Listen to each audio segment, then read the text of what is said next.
I found myself in a peculiar situation last Tuesday. My boss offered me a promotion that most people would kill for. Better title, bigger paycheck, corner office with that view of the city skyline. I said no. The looks on my colleagues' faces still haunt me. Confusion. Judgment. Pity. Someone later asked if I was having a mental breakdown. Maybe I was. Or maybe I was finally breaking through. Career growth isn't always what we think it is. We've been programmed to equate forward movement with upward movement. More responsibility. More money. More status. More stress. The latter only goes one direction, up. At least that's what we're told. But what if the greatest career growth sometimes requires taking a step back? Think about the last time you felt truly alive in your work. It probably wasn't during that presentation to the executive board or when you got that promotion. It was likely when you were deeply engaged in something that challenged you in just the right way, when you were in a state of flow. The psychologist Mihai Csikszentmihalyi spent his career studying this state of flow. He found that we're happiest when we're completely absorbed in something challenging yet achievable. Not when we're stressed about impressing others or maintaining a certain image. Your career isn't a straight line. It's not even a ladder. It's more like a landscape with hills and valleys, rivers and forests.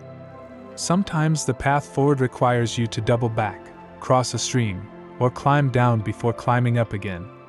Steve Jobs took a massive step back when he left Apple in 1985. During his time away, he founded Next and helped transform Pixar. These backward steps gave him perspectives and experiences that proved invaluable when he returned to Apple. The rest is history.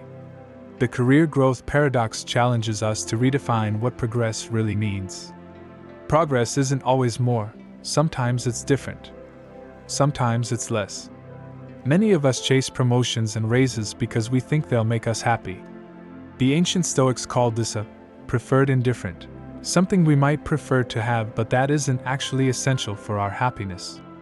Marcus Aurelius, emperor of Rome and Stoic philosopher, wrote in his Meditations about how external markers of success cannot bring true fulfillment. Your boss's approval, your parents' pride, your friends' envy. These are weak foundations for a meaningful career. They crumble under the weight of time. When you define success by external metrics, you give away your power. You become a prisoner to others' expectations. Your career becomes a performance rather than an expression of who you are. Taking a step back can mean many things. It might mean turning down a promotion that would take you away from the work you love, moving to a smaller company where you can have more impact, reducing your hours to pursue education or creative projects, switching to a lower-paying job that aligns better with your values, taking a sabbatical to reassess your path. These moves might look like failure from the outside, but they can be the most growth-producing decisions you ever make. I know a software engineer who left a prestigious position at Google to work for a small environmental nonprofit. His salary was cut in half. Many thought he was crazy. 5 years later, he's developed innovative conservation technologies that have helped protect thousands of acres of rainforest. His skills grew in ways they never would have in his comfortable tech job. The fear that holds us back from these moves is rarely about the money or the title. It's about what others will think.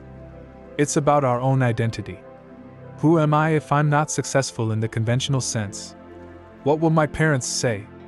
My spouse? My former classmates?